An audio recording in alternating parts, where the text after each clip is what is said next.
Chapter 3. Resolve. Another day, another class. It's been a week since the day in the park.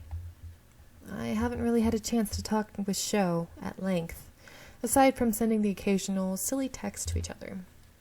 But the more I think about it, the more I wonder why he was in that newbie practical magic class. At first, I thought he was just sitting in with Takumi, or there to watch the demonstration, or maybe even to be there for me, since it's my first class, but after seeing how he reacted afterward, could it be that something's wrong with him? That kind of sounds like a mean way to say that. Something's wrong with him. Wait, no, that sounds bad. See, exactly what I thought. But still, if it's true, why would Professor Kazuma let me choose him out of everyone else to help me? It just didn't make any sense. I felt like I was missing some big piece of the puzzle, and clearly it wasn't something Shou wanted to talk about. I make my way into the control and focus classroom for the second time. There are only a few students inside. Most of them are in little groups, happily chatting away as they wait for the professor to show up. I look around for a place to sit, and my eyes fall onto a familiar face. Shou is sitting there alone, practically at the other end of the classroom, far away from everyone else. He's reading something on his phone, with his back almost turned from the door, so he hasn't seen me enter yet. He wasn't here last week. What changed? And why is he all the way in the corner? Shou definitely isn't the shy type, so it doesn't make much sense to me. What if he's here for me, though? We are partners, after all. But then why wouldn't he tell me he would be here? I am torn between going to greet him and sitting somewhere else. What if he wants to be alone? As I finally move to find a seat, Shou looks up. Munchie? For a moment, Shou seems lost at seeing me here. Okay, he's definitely not here for me. Like a switch, he suddenly grins at me, waving me over like a madman. Hey, Munchie, sit next to me. His enthusiasm is catchy. I offer no objections and sit in the seat beside him. I want to ask him many questions, but the classroom door opens with a bang. The professor strides in, his messy brown hair practically bouncing as he moves. I hear some of the girls next to me start to whisper, and I gather that Professor Arden is quite popular around the campus. I decide to shove my question to the back of my mind and pull out my laptop. I can ask Shou about it later anyway. I put all my focus on the lesson ahead. Righto, kids, time to learn. Oh, God. Today we'll be talking about how to focus your magic so you don't accidentally blow something up. Oh my God. I don't know why I gave him like this weird voice. The professor says this with a laugh, but I notice Shou fidget in his seat. Despite the professor's light tone, Shou seems distraught. Professor Arden grins at the class. Right, let's get started. The professor launches into a lecture on focusing auras, and all chatter immediately ceases. Completely captivated, everyone hangs on his every word. And yet, I keep staring at Shou. All of his attention seemed to be focused solely on Professor Arden. I've never seen him focus so hard before. Inspired by Shou, I turn back to the lecture, determined to learn as much as I can, too. Ooh, I like that area. I don't think we even saw this yet. Not that I remember. Maybe we have, but I don't remember. The evening breeze blows through my hair, tossing loose strands astray. After a full afternoon of classes together, Shou is walking me home again. He's so quiet today. It's starting to weird me out. I cast a sideways glance at him. Shou has barely spoken a word since he left the last classroom together. Only a quick, I'll walk you home. I think he knows what I want to ask, but Shou looks like he needs some time to think. so I just walk quietly by his side, waiting until he's ready to talk. Soon, Shou turns to me with a bittersweet smile. Bet you're wondering why I've been doing... Blah, blah, blah, blah, blah.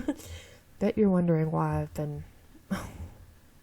Bet you're wondering what I've been doing in remedial classes. Especially ones like control and focus. I am a little curious, yes. Shou pauses for a moment. He looks unsure of how to begin.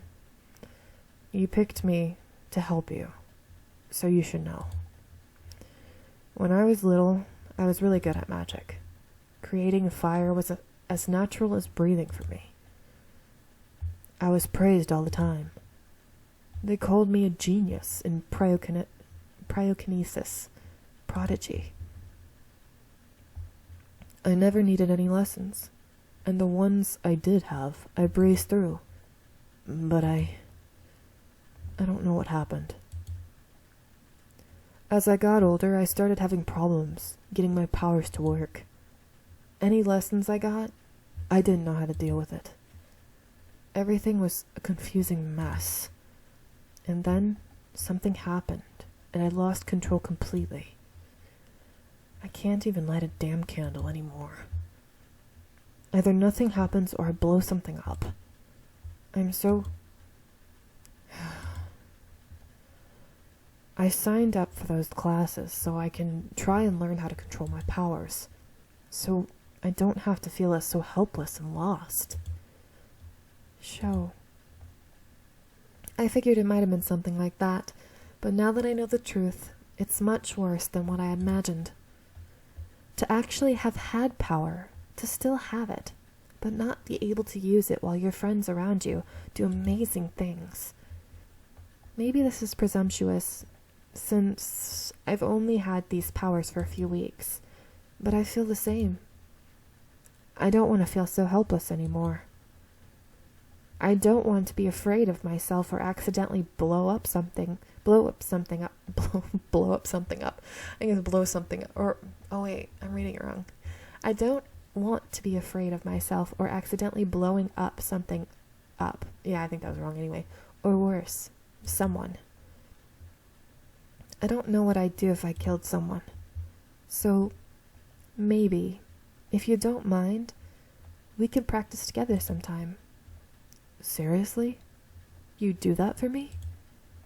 Of course. Why wouldn't I? And you'd be helping me too. Sorry, it's just...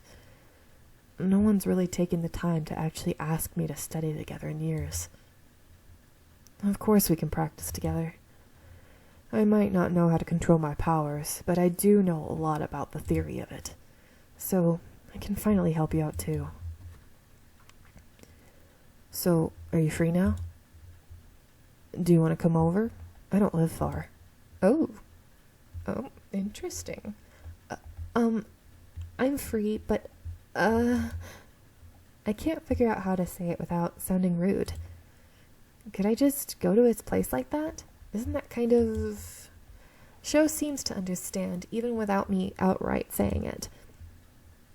Oh, don't worry. Remember Shinji? The super tall guy with purple hair? He's my roommate. So, we won't be all alone. I can't help but feel a little awkward. He knew. I hope he doesn't think I don't trust him.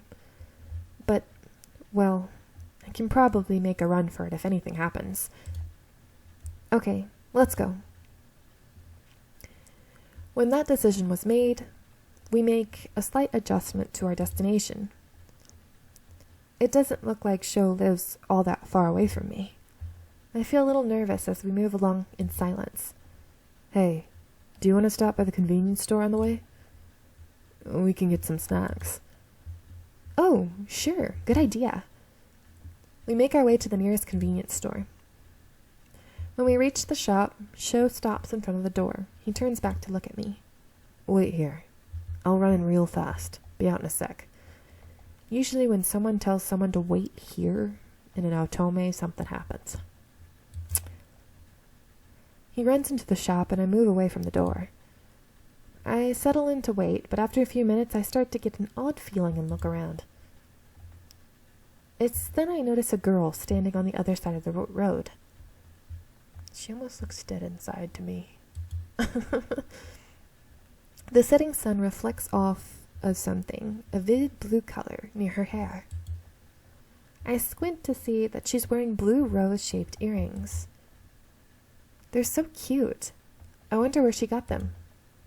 But... Okay, sorry about that. I don't know if you could hear the door. But... Okay, let me just get back. But it'd probably be weird to just randomly go up to her and ask her about her earrings. Wait.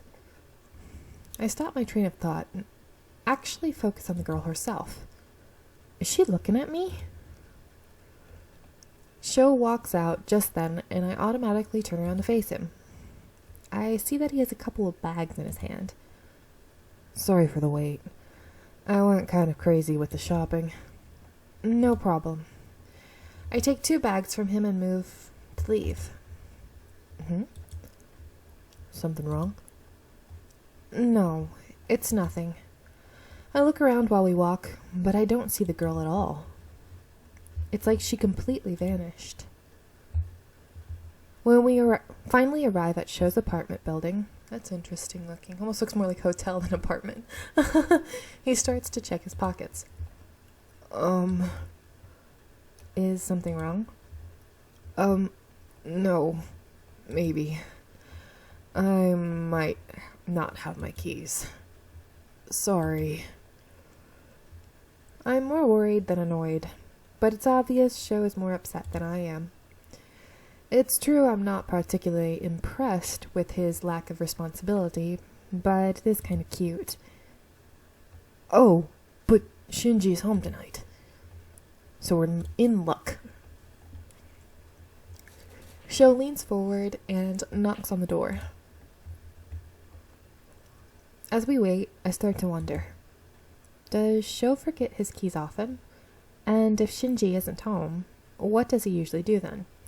So I was gonna wait until I finish my, until we finish the chapter, but I kind of have to stop that now that my son's awake and he's been causing trouble. So anyway, I'll let you guys go here and see you in the next video. Bye!